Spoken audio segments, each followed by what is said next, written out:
Hello, everyone. Thank you, Anna, and thank you. Is it Joachim? Have I pronounced that right? Actually, quite interesting. Barbarian Sound Studio was actually a big reference point for the Drow Man. In fact, there was an entire plot line for one of the characters, which was based around the Foley artist, played by Toby Jones. Sorry if this gets a bit scripty. I don't do this that often. Generally, Punchdrunk don't talk about the work so much. So I'm going to be referring to my notes here. So yes, my name's Stephen Dobbie. I'm part of an arts organisation called Punchdrunk. We specialise in large-scale art installation and performance. And I'm going to be showing some images and hopefully playing some sound from some of the few landmark shows that we've done to try and help illustrate what we as a company are trying to achieve. And also I'll be sort of just noting some of the sort of technical advancements that that have happened over the course of the shows that we've produced. Punchdrunk was started in year 2000 by our artistic director Felix Barrett, very much as a reaction against the sort of passive obedience of traditional theatre. So people sitting down where you are and watching stuff on a stage. With the idea about sort of getting people out of their seats and out of their comfort zones and into an environment where they had to think on their feet and step into their own adventure and create their own story. The shows have a few distinct features. We aspire for them all to be as fully sensory as possible, so I'm going to put a list of all the features up a bit later, but literally everything from touch to sound to smell. With the idea that, you know, if you completely immerse people in this world, then we'll transport them to, with sort of right to the very heart of the story. So it's part art installation, it's part theatre show, it's part interactive environment, but at the core, it's storytelling on an epic scale. And when I say epic, as Anna pointed out, the Drow Man was in a disused post office sorting office in London, and I think it was 200,000 square feet of space available to be explored by the audience over 4 floors. So like I said, the audience are free to wander wherever they want once they're let in the building and discover their own story within that. It's very much like they're their own camera and they get to choose what the camera looks at. My involvement with Punchdrunk was initially through graphic design. I studied photography at university,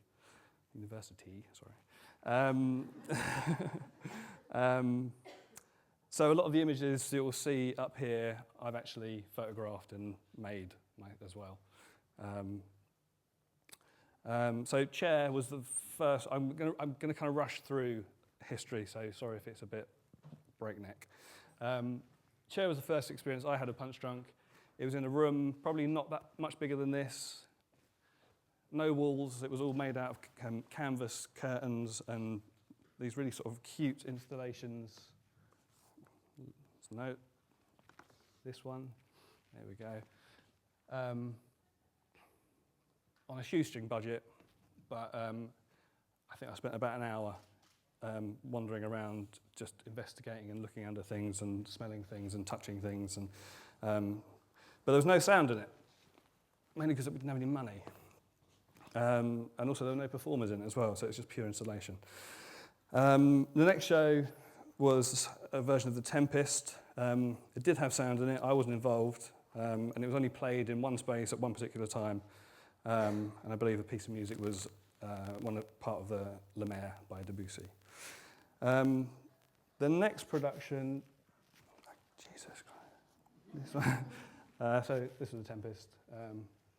Anyway, that was a shot from one of the spaces. Lots of haze, lots of light, very dramatic. The next show was a show called Sleep No More, which is very much a sort of our seminal show.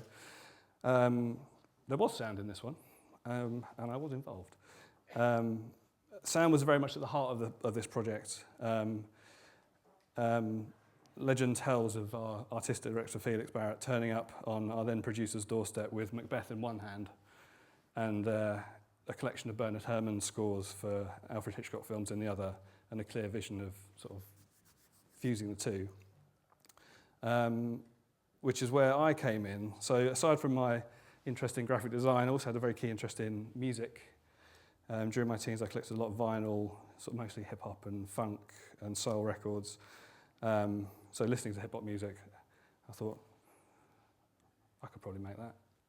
And it was at the time when samplers were coming down in cost, so I bought the tiniest little sampler. You could sample a minute's worth of sound on it. And it was very good discipline in being economical with the sound that you've got and the material you've got. So because of that, I think I was asked whether or not I'd be interested in doing some sound design for these shows. And sampling is very much at the core of all of the sound work that I do for Punchdrunk.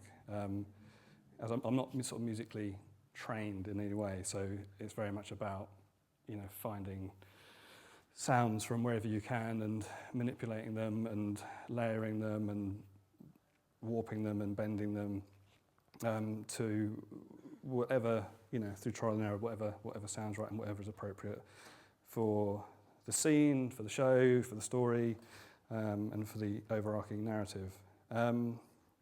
So this was the first time that a omnipresent soundscape was created for a show. And it was also the beginning of a collaboration with our choreographer and assistant director, Maxine Doyle, who's been integral to developing the physical language of storytelling, because there's no dialogue in our shows. It's all told through physical performance. So yeah, like I was saying, sort of we've got dancers doing most insane things with their bodies, whilst this omnipresent soundtrack plays throughout the building. And again, the audience are free to wander. I should probably also mention that all the audience members wear masks as well. So there's a degree of anonymity. And it also gives people a sense of confidence, which can get you into trouble sometimes. It was also the first time that we sort of coined the term sound zones. So that's basically, you know, sort of, yeah, we have upstairs and we have downstairs. That's zone 1, that's zone 2. So as the shows grew, as with the number of sound zones, often the budget would not grow. So the next show was a show called Firebird Ball. It was a sort of a blend of Prokofiev's The Firebird and Romeo and Juliet, in which there was a desire to have 4 soundtracks, or four sound zones, but we only had 2 PAs. So it was a little sort of creative solution to put all of the sound for one sound zone in the left-hand channel of a CD, and all of the sound for another sound zone in the right-hand channel of a CD, drill a hole through the floor, put the left-hand channel through there, and then the right-hand channel up through the roof above. And lo and behold, you've got four sound zones from 2 playback devices. Those sort of constraints will keep coming up, because the scale of the work is as such that money is always kind of at the forefront, and we're always trying to find creative solutions to problems. So following that, we reimagined Faust's Downfall, set in 1950s America. This one had 7 sound zones, again, all running off of CDs. The main thing we learnt here was that CDs don't do well in very dusty and grimy environments. Also, CD players are temperamental, so we had 7 soundtracks running that all needed to press play at the same time. So we'd have 7 people with radios around the building. Someone would say 3, 2, 1, play, and inevitably someone would say, mine didn't play. So then we'd have to start this whole process again. and also CDs skip and slip. So it's always interesting hearing a performer saying, it sounded different tonight, and then you work out that CDs actually skipped by half an hour. So there was this whole part of the show that nobody ever heard. Going to sort of skip forward a little bit to 2009, did a show called, so you're probably getting the convention here. I show an image, the flyer, and then I show an image. And I forget to skip to the image. So when I skip to the next one, it's not what I expect it is. Again, this is the sort of two of our key dancers or performers in the set, and as you can see in the background, it's large scale, so that was a big mural that's been created with added dirt and grime. Skip forward to 2009, we did a show called Tunnel 228, not really a show, it was essentially an art exhibition made in collaboration with the mighty Kevin Spacey and the Old Vic Theatre and 24 contemporary artists. And it was set in 4 tunnels underneath, in fact 5, as the little gentleman down the bottom up in arms about. 5 tunnels underneath Waterloo Station. And again, this was another exercise in sort of creative solution. 5 tunnels, each one needed its own atmosphere, but all the tunnels were interconnected. So it's when we sort of, it seems so simple now, but just unify the sound in a key. Each sound zone can have its own flavour and atmosphere, but as long as they're all rooted in the same key, then as you walk from one to the other, there's no jarring. And then later on that year, just on a technical thing, on this show we moved away from CDs to hard disk recorders. Normally recorders, you record stuff in, but we were loading stuff onto it and playing stuff out. So we'd have up to 24 tracks that we could send audio around the building. They were solid, they were reliable, they never failed. And the same system was used later on that year when we show them the next picture. This was one of the installations in Tunnel 228. We filled one of the tunnels with water and had a little. Sorry, I can't see the screen. Had a little model train, sort of that ran on here. And it was part of a big Rube Goldberg machine, sort of perpetual motion thing. Anyway, that's not sound, but it is interesting. So later on that year, we revisited Sleep No More, and this time we went international with it. So we took it to Boston first, and then it transferred to New York City, which in 2011, where it's still running. So this time we've scaled up again, and we had 17 sound zones. So just to reiterate, so each sound zone is the length of the show. The show is usually an hour long. So there are 17 soundtracks all running in parallel. And these 17 sound zones would be distributed to over 90 rooms, and again, it's a 100,000 square foot building. And it's still running, so if anyone's in New York, go and see it. So yeah, just going back to those key elements I spoke about earlier, reminder, you've got the freedom to explore, cinematic level of detail. I mean, the design team just do an amazing job. It's incredible. Physical usability, lighting, smell, performance bar area, live music, masks, of course, and then sound. Sound should probably be a bit higher up, but work with the flow of what I was trying to say. So all of these things are wonderful, and it helps, the audience completely immerse themselves in the environment. But before we can start making anything, before we can start doing cinematic level of detail, before we can start putting lighting in, before we can start spritzing the rooms with the smell of rotting flesh or dead wood. A lot of things have to come into alignment. We can't do a show without a building, and 200,000 square foot buildings are kind of rare, especially when you want to use it for a year. So when a building is found, we try and find a story that we want to tell within it. Sort of the building speaks to us a little bit. So once we found a story, and I'll come to what the story was for the Drowned Man in a bit. Felix and Maxine and their directing and choreography team will work on the vision of the show, and once the parts of the story that we're trying to tell are sort of found, and once the space is secured, then we start to break the space up into its various sets and environments. So the first stage is to, what have I done here? I've missed out a whole bit. Can I go back? Is that all right?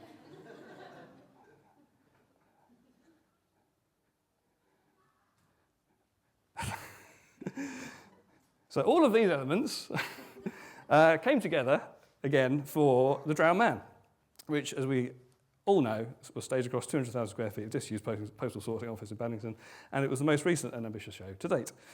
Based on Wojciech, I'm not sure if anyone knows this particular text, but it's an unfinished stage play by a chap called George Buchner. So that was one of the texts. It's unfinished, so nobody quite knows in which order the scenes should be seen, which lends itself perfectly to the sort of work we're trying to create, because there's no order in which you experience our shows, you define the order. And the other source text was The Day of the Locust by Nathaniel West. And we created our world in 1962, sort of with the golden age of Hollywood as the backdrop, and a slightly maniacal, malevolent movie studio boss keeping a watchful eye on all that is going on, and often the omnipresent voice of our studio boss would be heard instructing certain characters to do certain things and to go to certain places.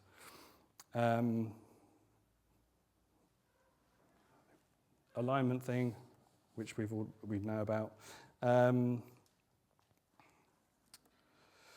So yeah, sorry, skipping forward.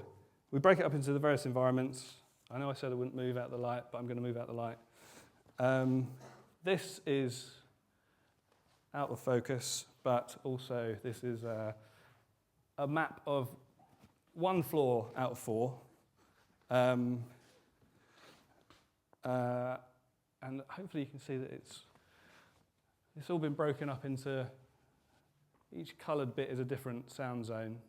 So we can all count, there's quite a few up there. So yeah, this is one floor. I think there was maybe 8 or 9 just on one floor, and we had 4 floors. So each one needed its own soundtrack. So yeah, we look at the floor plan after it'd been broken up by the design team, and then I talk through all of the sound zones with the install team to decide on speaker placement, whether it's, we have a rather complicated system of whether it's small, medium, or large. So a room like this would have maybe just one speaker in it, but a space like this would have a much bigger PA. Generally because there was a much bigger set-piece scene going on in there, so it required that extra sound reinforcement. And also to decide on mode of playback. So this show we made a departure from the hard disk recording system to QLab. We used it during the rehearsal period because it was very easy to drop new tracks in, and it was solid. I've always been wary of software-based playback systems since it failed in Faust a few years before. But this was solid and worked without fault for a year. Also, the hard disk recorders we were using actually became obsolete, so that kind of made the decision for us. The timeline for building the show was very short. It was twice the size of the previous show, which was Sleep No More, and it was a new show, and we had half the time to do it in. But the process remained the same as far as sound goes. Felix usually starts with sound on the projects, so he'll. Again, I keep forgetting to show. So these are shots from the show, so you get an idea of what happens in there. Remember the car. I'm going to come back to that in a bit. Temple Studios was the studios within the show. Also, just to give you an idea of the sort of structure of the show, there was two parts of the show. There was the outside world, and then there was the inside world. The studio was the inside world, and then the outside world was, a desert and a small town and a trailer park, and all of the characters in the audience would wander between all of them.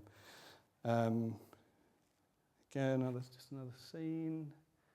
This was, another space downstairs where we had a forest, and these are the trailers that people, the movie stars would have stayed in.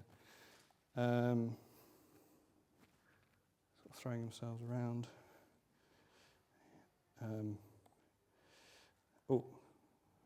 So Felix usually comes to the table with a handful of tracks, and then I go off and try and sort of fill in the blanks.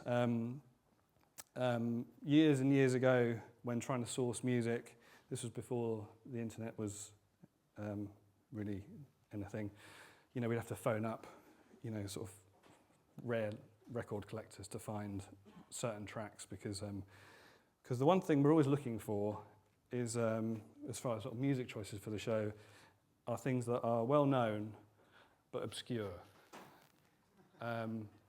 Complete oxymoron, but that's what we're always trying to strive for.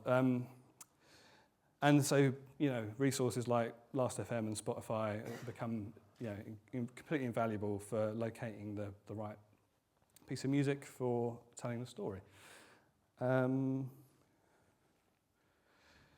So, the well-known but obscure thing, just to sort of explain that, is whether you know it or not, we always strive to sort of provide some sort of soundtrack which has a degree of familiarity to it. So you can't quite place it, but it taps into some kind of nostalgia that maybe you heard it from when you were a child, or on Radio 2 on a Sunday afternoon or something.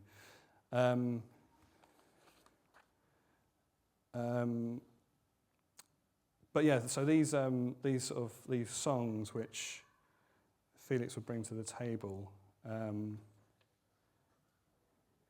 play a huge factor in how we make people feel, or how we'd like to make people feel within the world that we've created, however imaginary or real it might be. And for this show, much like all the other shows, the sound world, we sort of start fairly early on, and there's usually three distinct sound elements within the show. One is songs. So these are just sort of pop songs, or sort of songs of the time, which hopefully I'll be able to play you a little medley of the sort of flavour of the songs that we were using in the show.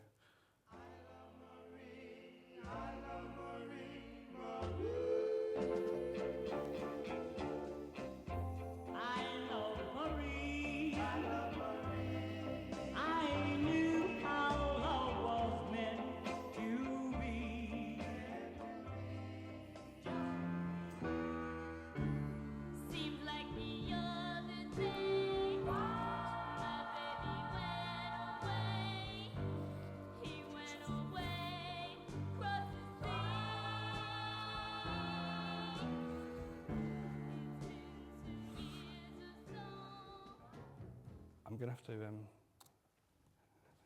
I've run out of time. So that's pop songs. They really help us root sort of people within sort of the world of the show. Often they'll have sort of more weight attached to them because they'll be used for a particular scene. And there's other few tricks of that we use, sort of going from playing it on a small radio in a domestic space, and that sound growing bigger and bigger and bigger, so it completely envelops you. And then we have soundtracks. Again, it's just going back to the sampling idea. We sort of reappropriate music from film soundtracks. Cinema is a huge reference point for us, and they usually say for the bigger spaces, like the one we saw before with the trailer. This is called we use this as the reset music.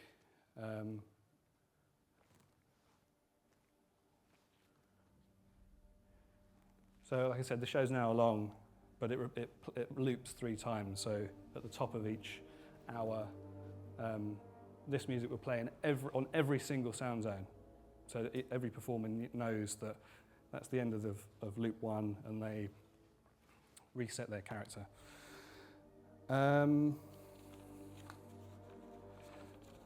I'm just going to rush through a bit of the process on just that sort of atmospheric stuff.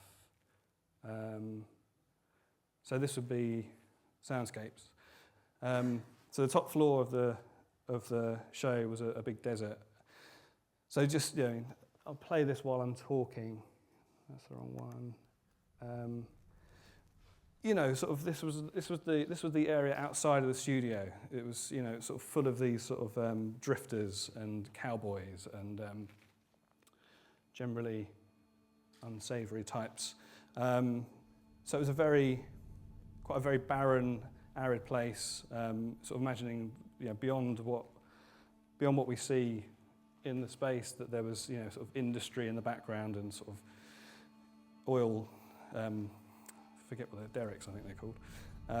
Sort of pumping. So I sort of wanted to sort of capture the sort of the rhythmic nature of that, but at the same time sort of try and echo, sort of how dry it was and sort of slightly eerie it was. So we've got these sort of slightly uncanny rattles and percussive rattles sort of going across the space. And this would play, this would be omnipresent, playing very durationally, and then out of this will come the music sort of sections. They'll sort of float up out of it, and then they'll, at a specified time, they'll sort of sink back underneath the soundscape. I'm just going to touch briefly on these things called one-on-ones that we do within the show, and it's so there's the overarching story, but within the whole, within this arc, each character has these one-on-ones which they do, which they'll take an audience member into a dark room and remove their mask and give them a one-on-one experience, which the broadcasters Adam and Joe, when they came to see one of our shows, described as an art lap dance, which isn't too far from the point. But so basically, you're taken into a room, and the performer will trigger, just push a button, and then that will cue a shift in lights and cue some sound, which sounds a bit like this. And you'll actually hear the flashing lights, the voice of our malevolent director, silhouette. studio boss, sorry. Your eyes meet. You recognize her, even after all these years. Your hands touch, and then you raise them to her face. That face you remember so well, as if to be sure that she is real. Now it starts to rain. I'm aware that I'm running out of time, so I'm just going to fade that out and skip to my sort of last thing. So this is going back to the constraints issue that we face with these shows. In particular, the build. 5mm plywood does not provide sufficient sound insulation. So when we're building these shows, if we think back to the big floor plan, all of that was built. So the space that we had was, you know, the size of a football pitch, uninterrupted space, so we had to build into it.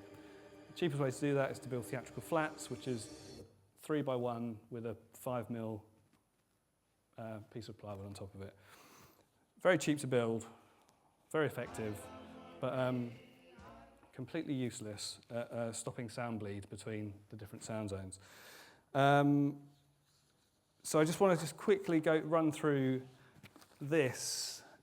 So there was one particular scene which happened on the car. I don't know if you remember that red car from earlier.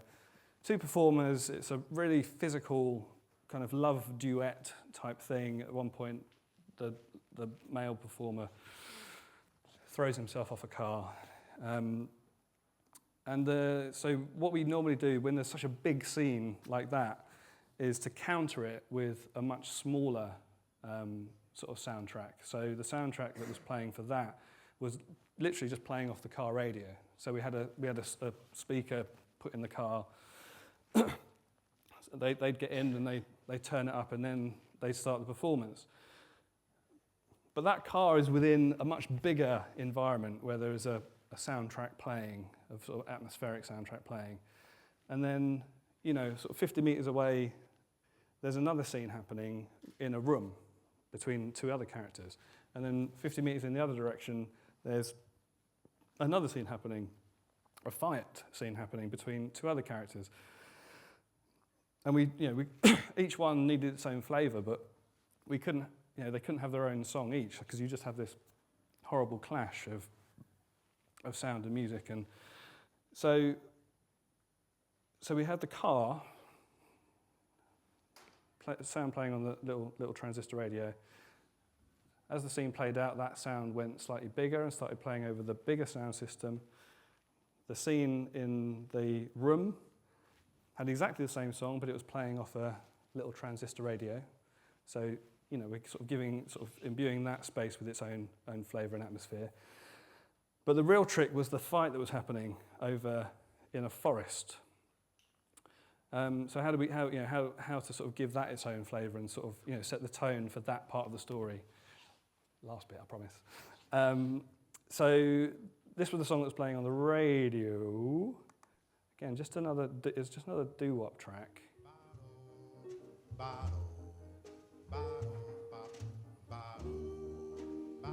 the Moon Glows. It's very not sick of this after hearing it 4,000 times. So this track would be playing on the car radio, and also in the house. So we thought, how can we give it a bit of flavour? So we which one is it? So I had an assistant working with me on this one, who fortunately is a trained musician, and we sort of challenged him with the idea of creating a slightly darker underscore for this track. So he put this together.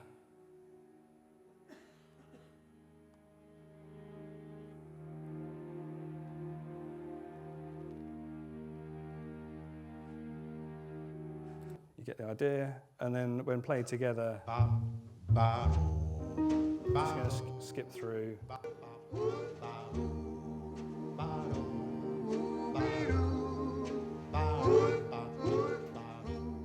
So nothing jarred. It was the same track, just with a slightly different underscore. 3 stories being told at the same time in 3 different spaces, all because 5mm plywood does not provide sufficient sound insulation. I could probably end there. This is a nice little quote from an audience member from a show that we did in Boston. If you want to just have a quick read of that, it sort of kind of captures what we're trying to achieve.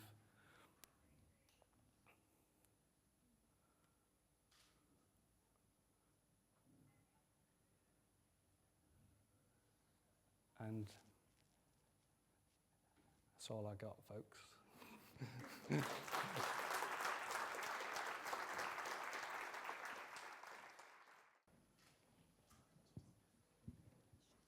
Probably just yell it, got a pretty loud voice. Yell it. How much of your work do you find is actual sound design or more so music supervision? My role embraces many, many things. Music supervision is one strand of it. Editing is another strand of it. Sound recording is another strand of it. And then all of those elements are woven into the sound design. So I kind of look at it all as the same thing, really. They're all, there's a real democracy across all of the elements, not just in the shows, but also in the work that I create as well. So you are creating a lot of sounds, because I haven't seen shows. Yeah, so Not really sure exactly. so the musical elements that I played, they're quite sporadic. They sort of come in and out of. It's very hard, for me to, the shows are an hour long, so I can't really sit up here and play you 34 hours worth of sound design. But I am creating, and I'm sort of doing quite simple compositional stuff, compositional elements that make up the fabric of the atmospheres that are in the spaces. So it's a combination of software-based instruments and Foley stuff and sound effects. Again, just sort of layering things up until there's a depth of sound in each of the spaces. So because there's not performance happening in every space, so the idea is that even if there's no one in it, it's still charged with some sort of atmosphere or some sort of flavour, so that when you as an audience member walk in, you've constantly got your own soundtrack running at the same time. So yeah, I sort of make stuff and record stuff, edit stuff, source stuff, supervise stuff. Just like making stuff, really. Sorry? All the fun stuff. All the fun stuff. Believe me, it's not fun at the end of a 16-hour day, 2 months worth of 16-hour days, but it's fun. It's fun about 6 months after the show's opened, when you can actually, you've decompressed and you can kind of go, yeah, we did all right. Yeah. One question. Yeah. How important is story for you? For example, if you compare your work with film or conventional theatre? I think there are more similarities with the film world than with conventional theatre. The stories we're trying to tell us, they're so fragmented and so epic that I rely quite heavily on working closely with the director and the sort of associate directors to make sure that what I'm making is staying true to the story that we're trying to tell. Because at the end of the day, that's essentially what we're doing. So it's so sprawling that I sort of, to keep my head on everything. Like I said, I sort of rely heavily on our sort of associate directors to kind of keep the thing on rails. But it's a huge part of what I do, what we do, and it's great to be, sort of to create these sort of sonic tales which support whatever the performance may be.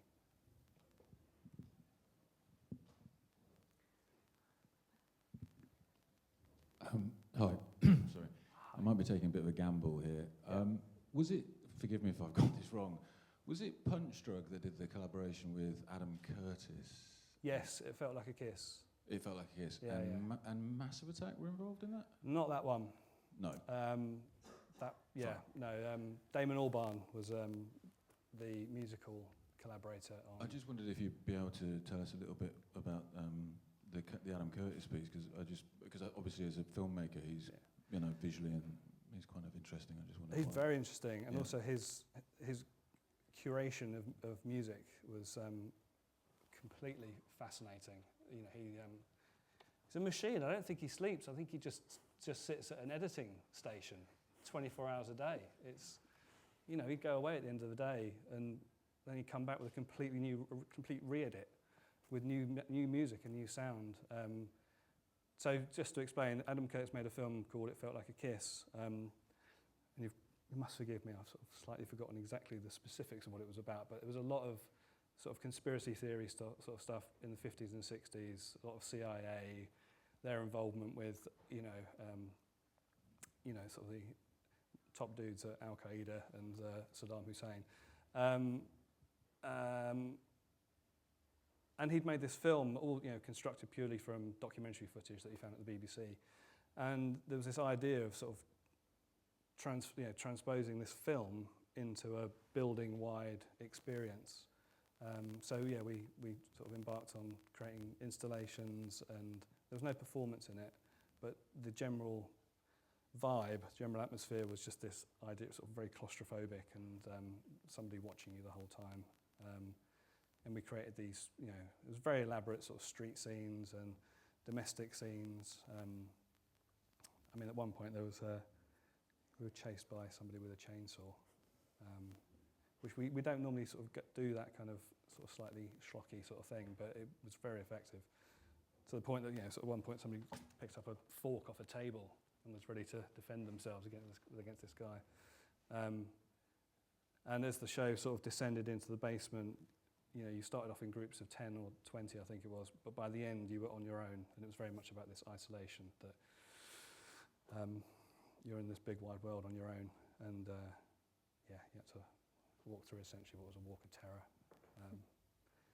which was harrowing. It's quite interesting that you say he's like an edit machine, because I think he's got quite a cool website, and he does things where he puts up different cuts. He puts up visual cuts and then applies different music to them. And says, the transformation that that image and sound and music, and how the interplay between them is became very apparent with working with him.